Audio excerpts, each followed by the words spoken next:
What happens when a powerful Western TV host mocks an African president on live television, and the president doesn't stay silent? What follows is not just a legal battle, it's a global reckoning. Lies were exposed, reputations shattered, and the entire media world was forced to take a hard look in the mirror. This is the story of how President Ibrahim Traoré took on Piers Morgan and changed journalism forever.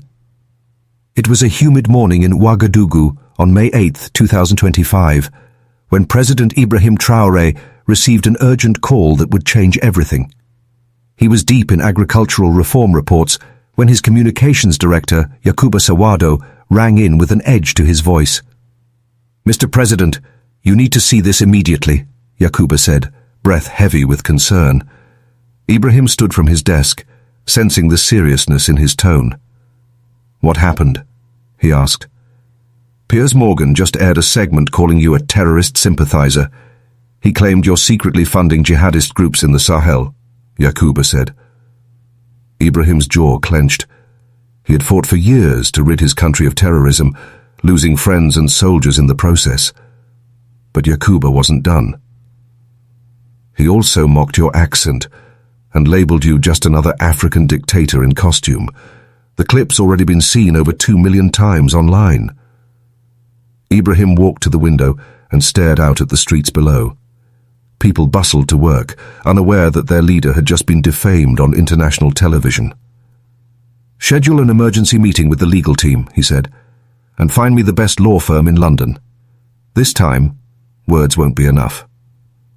That day, the presidential palace in Ouagadougou turned into a war room. Dr. Aminata Kone, Ibrahim's chief legal advisor, arrived with a team of constitutional lawyers. "Mr. President," she said, spreading documents across the table, "we have solid grounds for defamation. Morgan's accusations are not just false, they are maliciously harmful to your international image." Ibrahim studied the documents. "Do we have jurisdiction?" he asked. Dr. Kone nodded. "The broadcast reached audiences in the UK and worldwide, including Burkina-based citizens living there. We can file under British defamation law." In London, meanwhile, Piers Morgan was celebrating the spike in ratings. "Let them whine," he said dismissively when his assistant warned him of social media backlash. "Controversy sells. What's some African president going to do? Send me a stern letter?" He was unaware that Ibrahim had already contacted Kingsley Associates, one of the UK's most formidable legal firms. James Kingsley himself met with Ibrahim over video. "President Traoré," he said, "we've reviewed your record. Your efforts against terrorism are well documented. Morgan's comments are not just inaccurate, they're reckless." Ibrahim's response was firm. "This isn't about money. It's about truth. It's about accountability."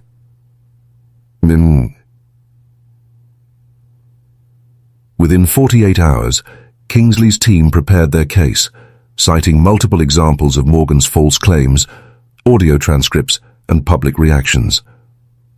On May 10th, 2025, the firm filed a $50 million lawsuit in London's High Court. The news hit like an earthquake. CNN ran the headline, "African leader sues British TV host for defamation." The BBC scrambled to report the development. In his studio, Morgan laughed until his producer rushed in with court papers. "He's hired Kingsley Associates," the producer said. "They've crushed major newspapers before." Morgan's laughter stopped. In Ouagadougou, Ibrahim carried on his duties with composure. During a cabinet meeting, Minister Fatou Urago mentioned the impact. 17 African heads of state have issued public support," she said. Ibrahim simply nodded. "This isn't just about me. This is about ending the casualty." Disrespect toward our continent. Social media erupted. Hashtags like #JusticeForTraoré and #DignityForAfrica began trending globally. The African Union released a statement calling the lawsuit a turning point for African dignity and global discourse. Even Western media began grappling with their own role. CNN's Anderson Cooper addressed it on air. "This raises profound questions about journalistic responsibility," he said. In London, Morgan's network executives were panicking. Diana Ross, a senior executive, called an emergency meeting.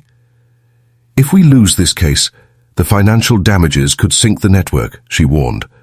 Morgan was indignant. "I won't apologize to some tin-pot dictator," he shouted. But his lawyer, Martin Webb, was grim. "Piers, their case is airtight. Your comments were factually wrong, and the intent looks malicious." Meanwhile, Ibrahim's legal team was gathering expert testimony from counter-terrorism authorities, compiling government data on Burkina Faso's operations, and documenting the reach of Morgan's broadcast. Kingsley reviewed it all and smiled. "He's cornered," he said. "We just need to let the facts speak."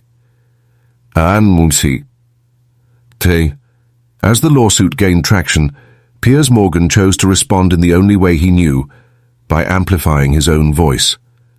On May 15th, he dedicated an entire episode of his show to attacking President Ibrahim Traoré and the legal action. "Ladies and gentlemen," he began theatrically, "this is not just about me, it's about the future of journalism. This African dictator wants to silence the press with lawsuits because he can't handle the truth." He brought on discredited former diplomats and commentators paid to echo his narrative. They painted Ibrahim as thin-skinned, authoritarian, and a threat to press freedom. But the plan backfired. In Ouagadougou, Ibrahim sat silently with his legal team as they watched the episode. Dr. Aminata Kone shook her head in disbelief. "He just, demitted his bias on live TV. He's showing the world he has no interest in facts." Ibrahim didn't speak. He didn't need to. The broadcast had just made their case even stronger. Across the continent, the backlash was swift. The African Union formally condemned Morgan's show, urging broadcasters to boycott it. Support for Ibrahim poured in, not just from African leaders, but also from unexpected global figures. Lupita Nyong'o posted on X, "Standing with President Traoré, media racism must be confronted." Even British journalists began to question Morgan's judgment. Jonathan Freedland of The Guardian wrote, "Morgan's desperate rant revealed not a defender of press freedom, but a man cornered by his own arrogance." The British government found itself in a diplomatic tight spot. Foreign Secretary David Cameron released a cautious statement. "While we uphold journalistic freedom, we also believe in accountability and respect when reporting on international leaders." Back at Morgan's network headquarters, panic was setting in. Ratings had spiked during the controversy, but were now plummeting as viewers began to turn away. Advertisers were pulling out, one after another. The boardroom turned tense. "Piers, this is unsustainable," Diana Ross told him. "We could lose the network." Morgan paced angrily. "They're trying to cancel me!" he shouted. But his lawyer, Martin Webb, was done sugarcoating the reality. "Piers, we're in trouble. The evidence against you is mounting. This isn't a media war anymore. It's a courtroom battle, and we're losing." As the discovery phase of the case began, Kingsley's team dug deep into Morgan's production archives. What they found was more damning than anyone had expected. "President Traoré, you need to see this," Kingsley said during a secure call to Ouagadougou. "We've obtained internal emails through legal channels. They knew their claims were false before the broadcast." Ibrahim leaned forward. "Show me." The screen lit up with email exchanges between Morgan's producers. One researcher wrote, "We have clear documentation of Burkina Faso's counter-terrorism efforts." Morgan's reply was chilling. "I don't care. The African strongman angle plays better. Run it." That line sent shockwaves through the legal team. Malicious intent had just been proven beyond doubt. In London, Martin Webb was visibly shaken. "They've got internal proof. Emails, notes, everything. Piers, this is catastrophic. You knew it was false and aired it anyway." Piers slumped in his leather chair, staring blankly at the table. "How did they even get this stuff?" he mumbled. "Discovery," Martin replied. "This is how the law works when truth matters more than narrative." The ripple effect continued to grow. Former UK Prime Minister Tony Blair released a rare public statement. "President Traoré's legal action is justified. Responsible journalism demands factual integrity." Colonel James Mitchell, a decorated British Special Forces commander, testified in a deposition that Burkina Faso under Traoré has been instrumental in disrupting terrorist networks across the Sahel. He added, "These accusations are not just incorrect, they're dangerous." Harvard Law and other global institutions began teaching the lawsuit as a case study in media accountability. Professor Sarah Williams told her students, this trial could change the way international journalism is practiced. But Ibrahim refused to be consumed by the courtroom drama. He continued to govern, inaugurating schools and infrastructure projects. "Let them fight in court," he told his team. "We serve our people in the meantime." His balance of firm resistance and graceful leadership only increased his approval ratings across the African continent. Nigerians, Ghanaians, Kenyans, millions joined peaceful protests online and in the streets. Placards read, "Respect Africa," and "Dignity before ratings." The legal press, on Piers Morgan, became unbearable. Network stocks dropped. Analysts warned investors to prepare for a worst-case scenario. Under intense pressure, Morgan's legal team finally reached out to Kingsley. "They want to talk settlement," Kingsley informed Ibrahim during a late-night video call. "They're offering £10 million and a private apology." Ibrahim listened quietly as his advisors debated. Dr. Aminata supported it. "This is a clear win, Mr. President. You've made your point." But Yakuba Sawado shook his head. "The world is watching. A private apology would send the wrong message. They lied in public. They must correct it in public." Ibrahim weighed the arguments, his military discipline keeping him steady. Then he gave his answer. "Reject the offer. Unless they include a televised public apology and full admission of false reporting, we go to trial." The next day, Kingsley conveyed the demand. Morgan's team was stunned. "He wants a public humiliation?" Morgan barked. "No way. I'd rather go down swinging." His lawyer, however, was brutally honest. "If we go to trial with what they have, you will lose. Not just the case, your entire legacy." Morgan stood frozen, staring into the distance, the walls of his empire beginning to close in. By the end of May 2025, the world was fully locked in to what was quickly being called the trial of the century. On June the 2nd, the Royal Courts of Justice in London became the centre of global media attention. Journalists from over 60 countries filled the courthouse steps. Every major outlet from CNN to Al Jazeera had cameras trained on the scene. Security was tight, but the energy was electric. President Ibrahim Traoré arrived quietly the night before, accompanied by a small delegation.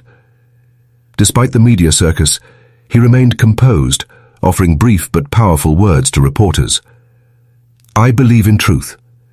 I believe in justice, and I believe the world is watching." At Heathrow, he was welcomed by hundreds of members of the African diaspora. A Ghanaian student shouted, "You're fighting for all of us, Mr. President!" Ibrahim nodded respectfully, but avoided inflaming the moment.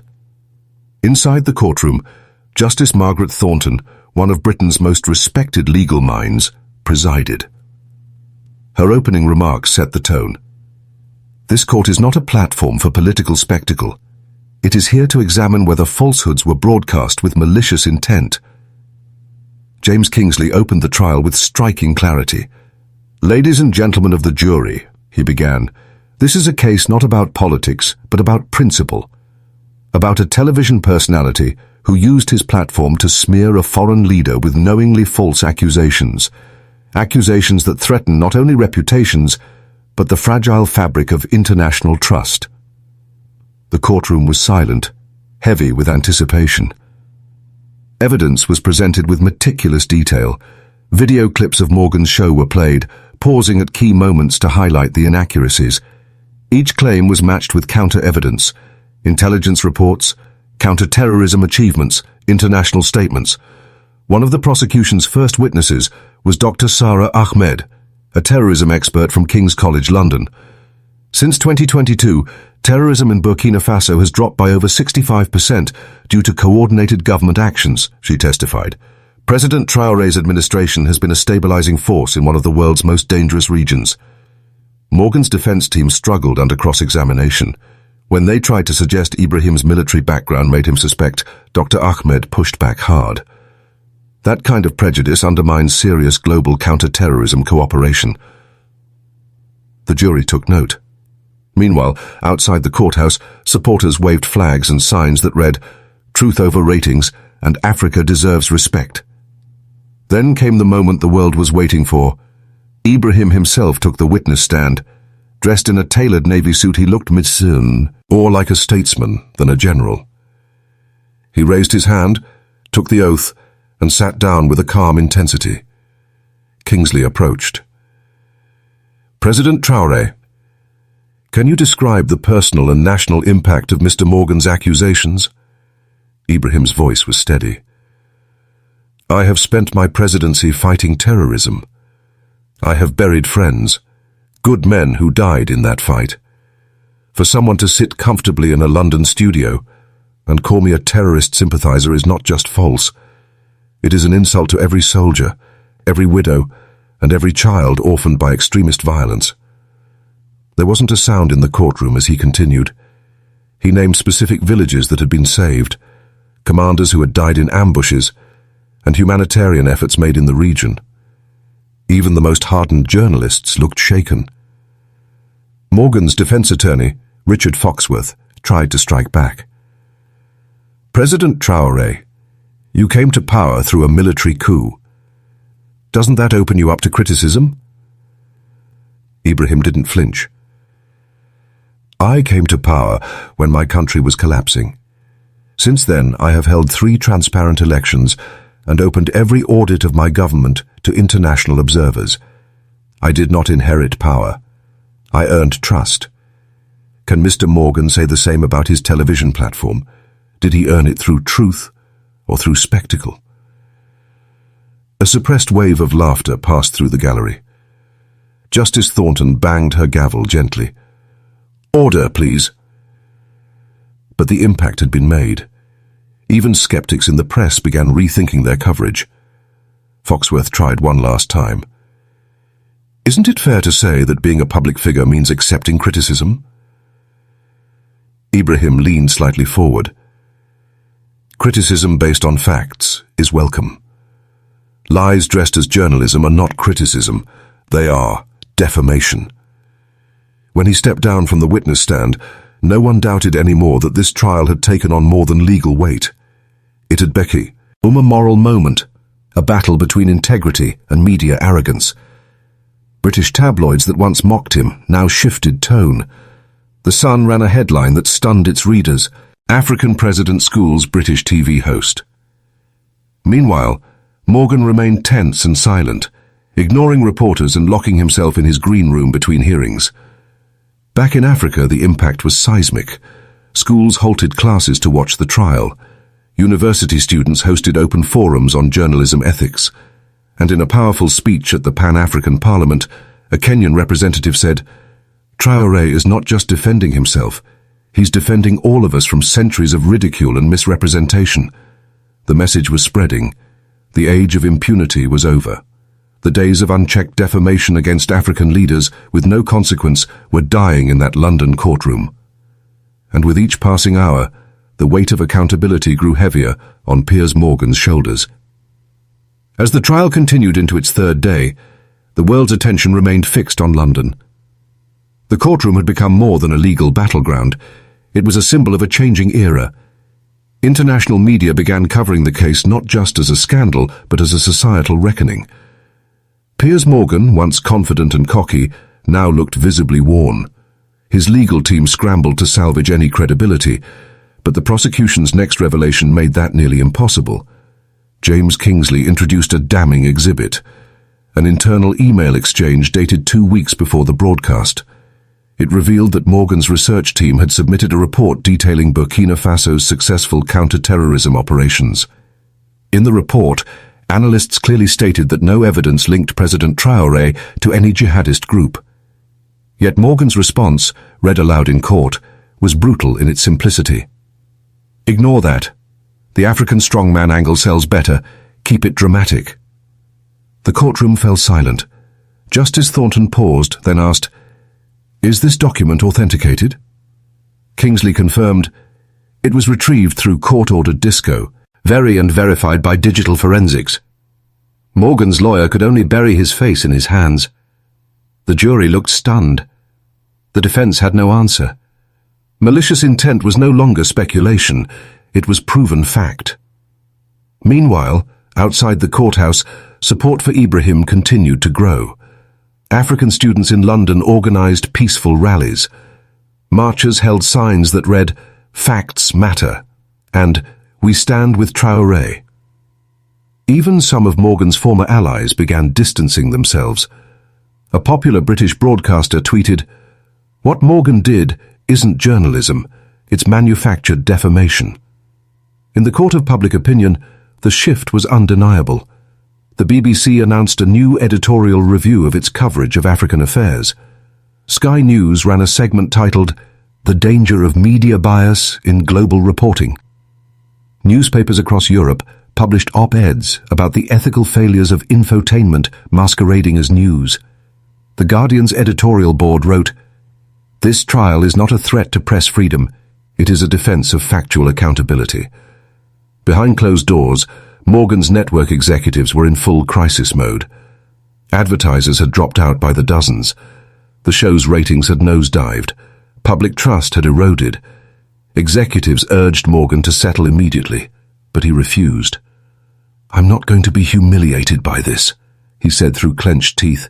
"We go down fighting." His lawyer, however, was done playing hero. "If we go to verdict, you could lose everything. We're not fighting anymore, Piers. We're surviving." Back in Burkina Faso, Ibrahim remained focused on governance. He visited a newly completed irrigation project in the rural northeast and sat with local farmers discussing harvest strategies. "This is leadership," one farmer said to a local reporter. "While he's fighting a global battle, he still comes to see us, still listens." Ibrahim knew that his dignity wasn't just Perso's. Now, it was national. Everything he did was under a global microscope now, and he carried that weight with grace. As the trial neared its conclusion, Kingsley called one final witness, Colonel James Mitchell, former commander in the British Special Air Service. His testimony was succinct and powerful. "I've worked with multiple African military leaders. President Traoré is one of the few who treats counter-terrorism as both a moral duty and a national mission. To suggest he supports terrorism is absurd." The defense had no cross-examination. They didn't dare. In the gallery, journalists whispered to each other, "It's over." But Morgan, staring blankly at the judge's bench, still refused to apologize. Justice Thornton addressed both parties. "This case has transcended national boundaries. The verdict will not only determine the outcome of a legal dispute, but also send a message about the global responsibilities of the media." On June the 5th, after 4 hours of deliberation, the jury returned.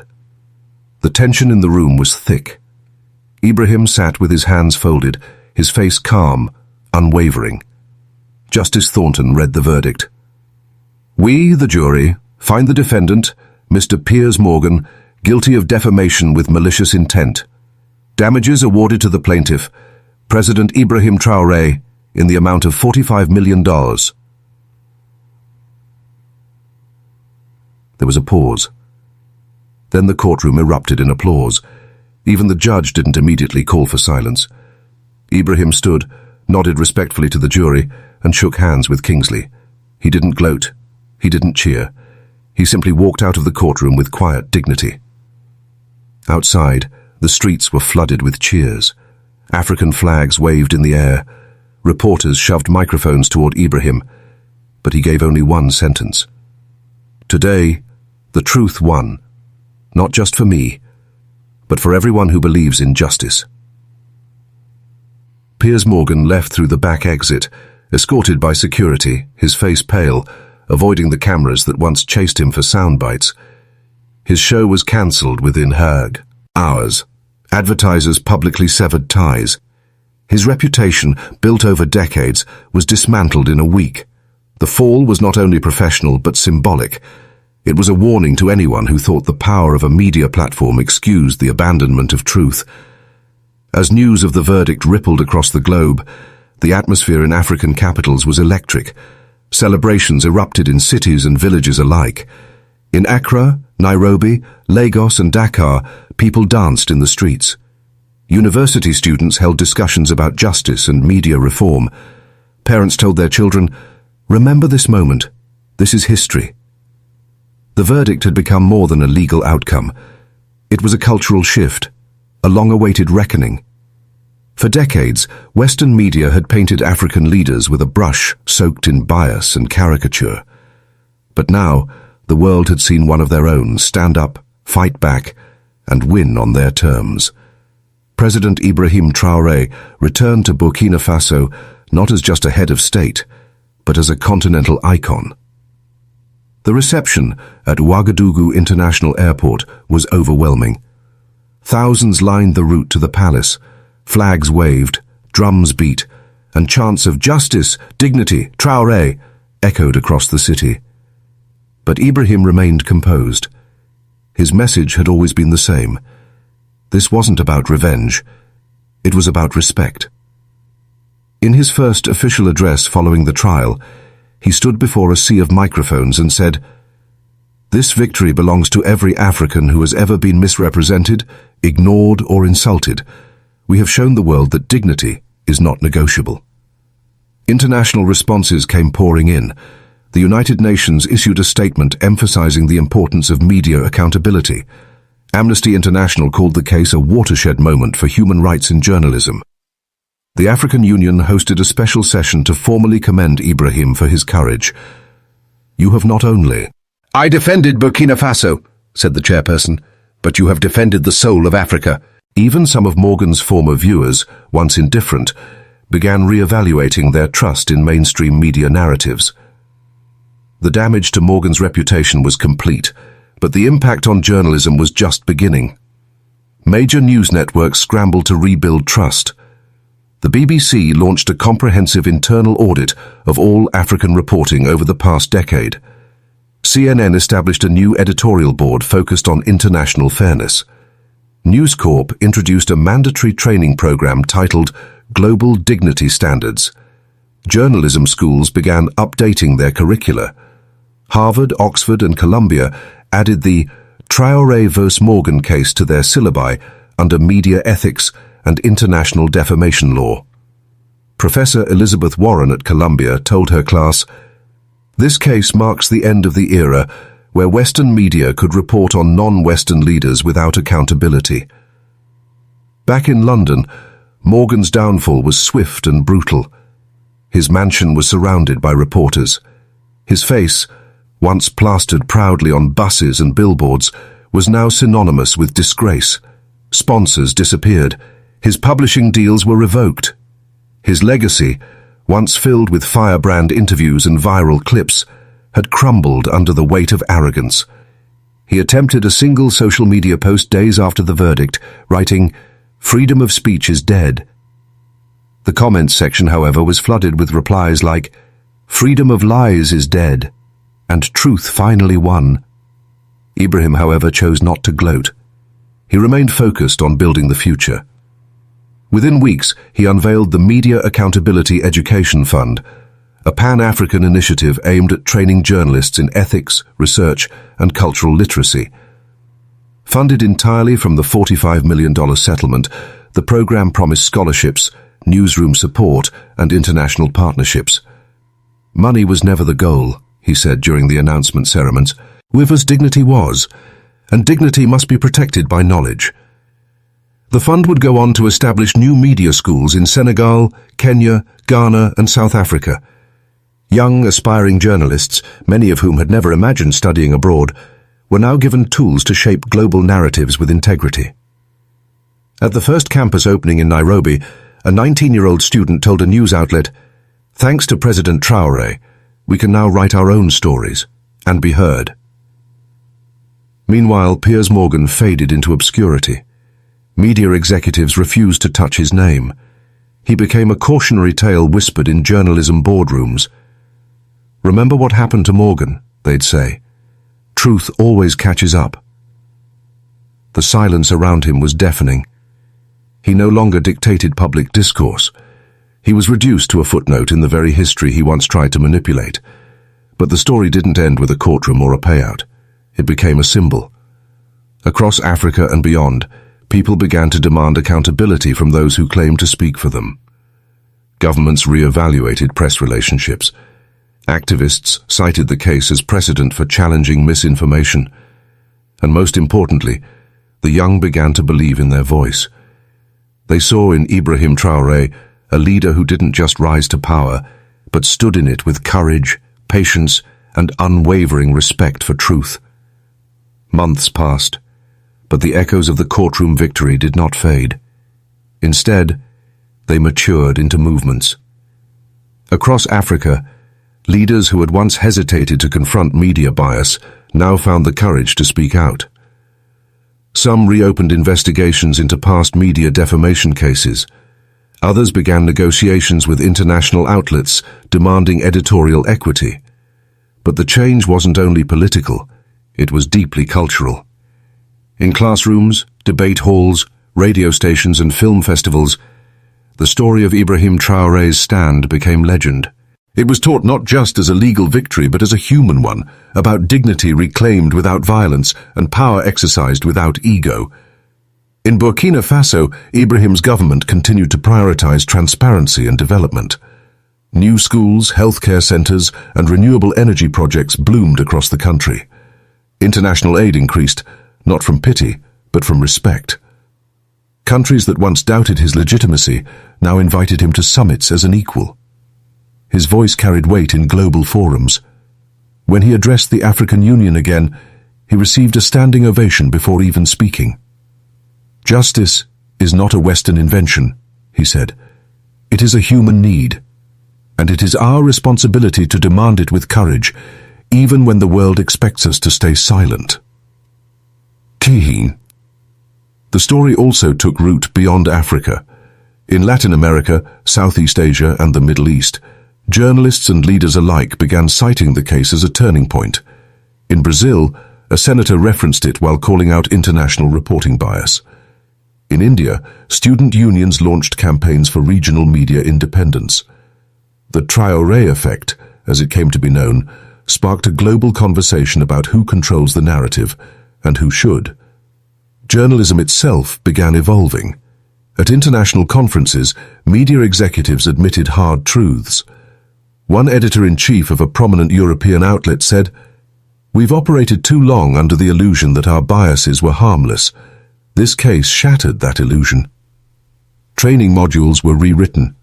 Cross-cultural advisors were hired, and for the first time in decades, newsrooms began to look outward with humility instead of superiority. But through it all, Ibrahim stayed grounded. He visited villages without cameras, met with farmers without fanfare, and listened more than he spoke. Leadership, he often said, is about service, not spotlight. He remained wary of being turned into a symbol, reminding his staff, "What we did was necessary, but the real work is what we do after the cameras leave." And yet the world didn't forget. 6 months after the verdict, a special panel at the United Nations invited Ibrahim to speak at a session on truth and representation in global media.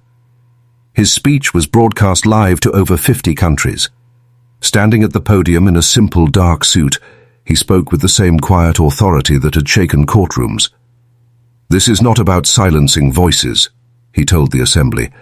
"It's about asking them to speak responsibly. The power to inform comes with the duty to do no harm. We must build a world where no leader is defamed for convenience, and no nation is humiliated for headlines." The room erupted in applause. After the session, a young journalist from Sierra Leone approached him. She was shaking slightly, overwhelmed. "Mr. President," she said, "I watched your trial from start to finish. It changed everything for me. I used to think no one would listen to our truth, but now I'm applying to the Media Accountability School you founded." Ibrahim smiled warmly. "Then our victory was not in court," he said. "It was here, with you." Years later, documentaries would be made about the trial. Books would be written. Universities would hold symposiums. But none of it could quite capture the human moments, the quiet strength, the sleepless nights, the private doubts. Ibrahim never pretended to be perfect. But he stood for something at a time when standing came with risk. And in doing so, he reminded the world that a single act of integrity, grounded in truth, can echo far beyond its origin. Piers Morgan, once the face of brash Western media, now lived in quiet obscurity. Occasionally spotted at minor speaking events, his influence was gone, a relic of an era that the world had outgrown. He would be remembered, not for his interviews, but for the one battle he couldn't manipulate, couldn't outshout, and couldn't win. In the end, Ibrahim Traoré didn't just defend himself. He reshaped global expectations. He turned the tide on decades of one-sided narratives, and he proved in court and in life that dignity, truth, and accountability are not luxuries. They are the foundation of justice. And that foundation, once built, can never be taken back. The world had changed. Not because someone shouted the loudest, but because one man chose to speak with honor when the world expected silence.